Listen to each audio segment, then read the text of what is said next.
Hello friends and Happy New Year. That's right. The year 2024 is finally upon us. I want to take this opportunity to wish all of you a very blessed and happy upcoming 2024. It's a new year. I think it's a wonderful opportunity for all of us to have either a new beginning or a new attitude or a new lease on life. And for that reason, today we're going to talk about New Year's resolutions for people that are going through a divorce. That's right. Those little attitude adjustments that may go a long way at helping people in the divorce process, maybe even avoid court. So welcome back to the Divorce Broadcast. My name is Manny Segarra, coming to you from Miami, Florida.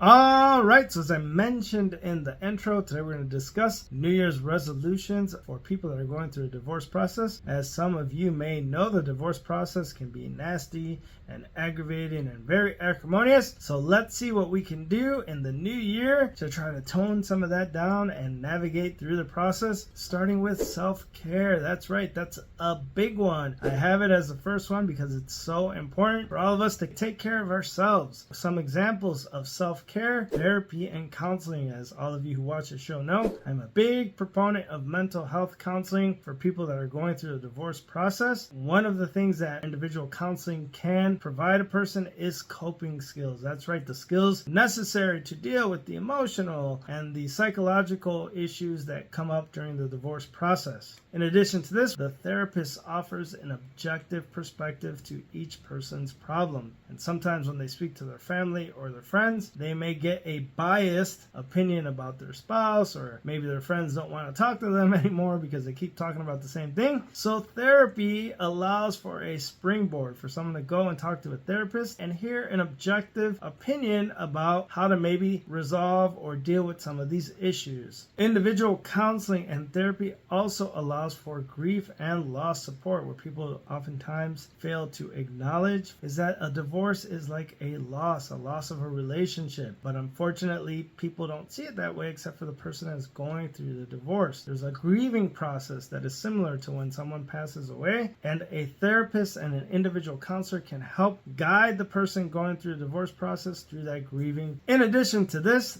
therapy often promotes self-inspection and personal growth, meaning that the individual that attends therapy during a divorce process will be able to self-explore and discuss their roles both in the marriage and perhaps in the cause of the divorce. In addition to taking care of their mental health through therapy, it is equally important for someone who is going through a divorce to take care of their physical health. That's right. So some suggestions or New Year's resolutions for that may include starting up an exercise routine. Exercise is a wonderful opportunity for someone to reduce anxiety and stress. They can engage in any type of physical activity of their choosing. They can walk, run, swim, ride a bike, attend yoga classes or Pilates classes. They can even do those high intensity training boot camp classes. Whatever it is to get them moving, it will help with their anxiety and stress. Additionally, diet is important. This may be a wonderful time to meet with a nutritionist to see how we can lose a little bit of weight or to change the body composition that we have. I know that I've been trying to lose these same 10 pounds for the last 2 or 3 years, so maybe I'll get on that myself. In addition to this, sleep is so important for people that are facing any type of stressor like a divorce. So it's important to look to see what the studies are and what each individual has. I know it's hard when you have the kiddos and the fur babies, but it is important to get enough sleep. Another great suggestion would be meditation and mindfulness. These techniques help to reduce stress, improve focus, and enhance emotional well-being. Journaling is also a wonderful opportunity. When someone journals, it becomes an emotional outlet. Journaling allows a safe and private space for someone to write down their feelings unabated, whether it be happy, sad, angry, in a journal. As time goes on, a person who engages in journaling will will receive clarity and self-reflection based upon what they put in that journal. Someone who is journaling can track their progress and growth. What's great about the journal is it also doesn't talk back to you, so you can write whatever you want about anybody or anything, and the journal's not gonna say anything. Another wonderful suggestion for a New Year's resolution for someone who is going through the divorce process is for them to visit family and friends. Assuming that everyone gets along okay, visiting with family and friends has so many benefits, including emotional support. That's our crew, that's our squad, that's our team. So when you go see your family, they are going to hopefully greet and embrace you with open arms. And the best thing about family and close friends is that they oftentimes will listen. If you need a hug, they'll be there to hug you. If it's your parents, they will feed you. So let's say they'll probably try to give you extra pie or extra ice cream or extra cookies or whatever it is that you love. I know when I was growing up, flan was my thing. So you get a little extra flan. Their presence can just automatically help you boost up your feelings and your mood. In addition to this, visiting family and friends, especially if it's extended family or friends that you haven't seen in a long time, it'll help reduce feelings of loneliness. In addition to this, what better than your family to give you advice and perhaps counsel about what to do or how to feel about your divorce? Now, I'm not promising that their advice is going to be the best advice ever, but it's always wonderful to hear what they have to say. So it may be good for you to gauge what everyone's thinking and kind of take that in. Now, some families overdo it, obviously. We know that, but still, for the most part, it's fun. In addition to this, families can actually offer practical assistance. And I don't mean money. What I mean by practical assistance is maybe you need a babysitter, or maybe you need someone to pick up, your groceries for you, or maybe you have a doctor's appointment that you need to go to while you're going through the divorce process. So family is wonderful because it's extra volunteers for you to have to help you, and that is so important because they're there to lift you up and to make you feel a little bit better when you're going through this process. And one of the best parts of family and friends is that they are your cheering section. They are usually 100% on your side. Think about the fans at a stadium. They're all waving your flag. They're wearing your colors. They're trying to pump you up before the big game. So it fortifies you to spend time with your family and your friends, and it is a really good thing. Another New Year's resolution that may be good for people that are facing a divorce is to focus on the future. That's right. Unfortunately, this chapter of your life is closed or closing, but that doesn't mean that it's over. It means that you're turning the page and moving on to the next chapter of life, and hopefully that chapter will be a little bit better for you and less tumultuous. And when looking to the future, it's important for someone that's going through a divorce process to set goals, realistic goals about what they're going to do next. Maybe they want a career change. Maybe they want to get a real estate license, or maybe they want to go back to law school, or maybe they want to go to nursing school, or maybe they have to finish up their education. Whatever it is, people who are going through divorce need to focus on the future and on the brighter days. Should also expand their horizons. Sometimes getting a divorce can make people feel alone, like losing touch with the world around you. But these people who are going through divorce should find something that they're passionate about. It can be anything. We have a wonderful tool with either YouTube or DIY books and tutorials to pretty much pick up any type of skill. You can become a dog walker. You can be a tutor. There's so many niche jobs since the pandemic that there are wonderful opportunities for people going through the divorce process to kind of see that the future isn't bleak. In addition to this, it is important to focus on self-improvement. Learn, read,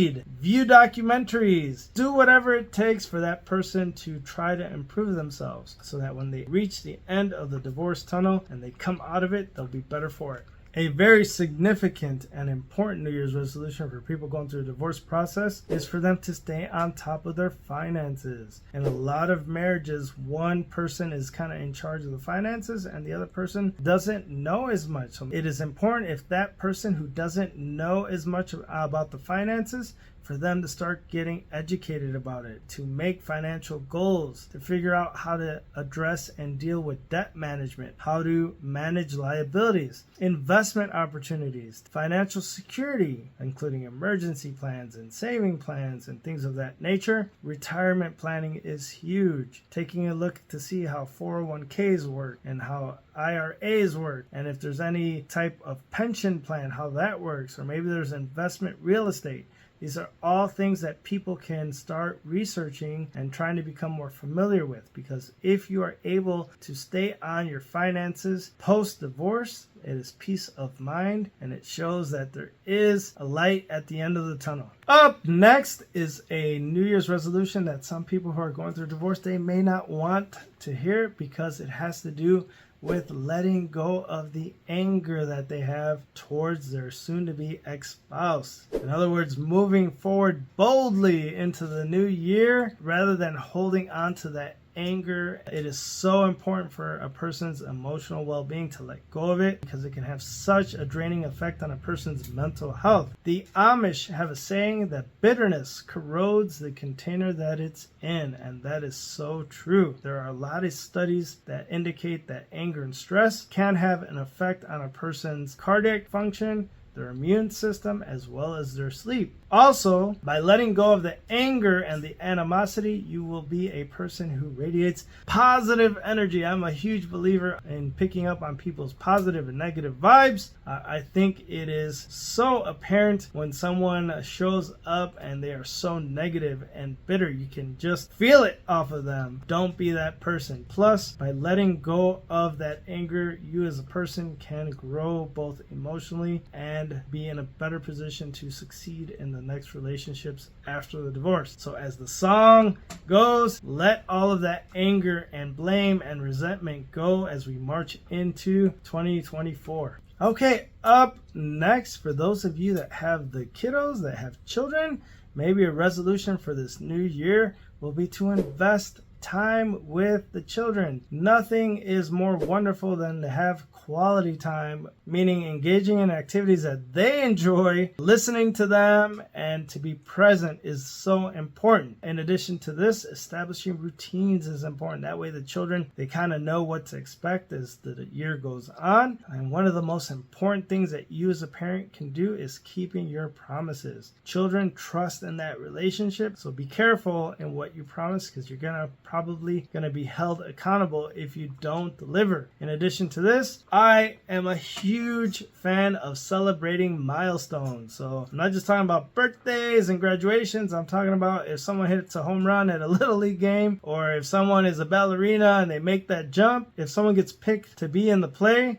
we celebrate. You have to celebrate everything, because that is how you get family together. You make family traditions, and you get to have that indelible mark upon each other. Now, I would be remiss if I mentioned the kiddos and didn't mention the other parent, which is the co-parent. And that is the final New Year's resolution that I will suggest to people that are going through the divorce process. And that is work on being a good co-parent. That's a hard one, because there may be some animosity. But if we listen to the other New Year's resolution and we let all the anger go, being a good parent shouldn't be a problem. And how does it start? Well, it starts with what the judges always say, and that is to put the children's needs first before anyone else. So whatever decisions are made by the parents, always look at it through the prism of what is going to make the child happy, not what's going to make you mad or happy, or what's going to get the other parent mad or get them back. Always focus on the children. In addition to this, prioritize communication. Over communicate. Get on the same page and make sure that you share important information about the children, including recitals and doctor's appointments, and if there's a cotillion or bar mitzvah or baptism or the first communion, all that information should be shared so that all of the family can be there. You don't have to be best friends with your soon-to-be ex-spouse, but it doesn't mean that you can't communicate with them. And if you can't be amicable on text or on phone, there are wonderful applications like Talking Parents and Our Family Wizard that you can use that keeps everyone on board. Establishing consistency is also important. The pickup times, the drop-off times. We should all be aiming planning for when the time-sharing exchanges occur, that they be peaceful. In addition to this, coordinating. Yes, a lot of people fail to realize that the other parent, the one that you don't get along with, is the only other person in this world that loves your child just as much as you do. And that is important. If you take that in and realize that both of you love your children equally and your kid probably loves you both the same, you will let go of that and try to coordinate efforts so that you're both on the same page in terms of like discipline and meal times and school. It makes it a lot easier. And most importantly is respect for each other. You don't have to like this person that you're divorcing, but you sure as hell do have to respect them, especially when it comes to being in front of your children, because they deserve to see two parents who they can love without guilt. Now, for those of us that fall a little short on getting along or being a better co-parent, there's always the option of seeking professional help when needed. There are parenting coordinators, there are co-parenting counselors, there are therapists, psychologists, mental health counselors. So take advantage of it. If your relationship with your co-parent isn't there yet, reach out to them, because at the end of the day, your children are going to be the ones that benefit the most from that. All right, so that is a wrap on some suggested New Year's resolutions. For those of us that find ourselves getting a divorce, hopefully if we commit to some of these or maybe even one of these, it will help out and it'll keep us out of court so that we don't have to spend unnecessary time and energy and money litigating our cases. So if you know anyone that may find this information useful, have them look us up at www.segarralawfirm.com. We have offices in Miami and Orlando, Florida. Se habla español. Do us a favor and like this video, subscribe to the Divorce Broadcast, and give us some comments. Maybe some of you can give us your own suggestions as to what some New Year's resolutions should be for someone that's going through a divorce. In the meantime, take care and we'll talk to you soon. Thank you.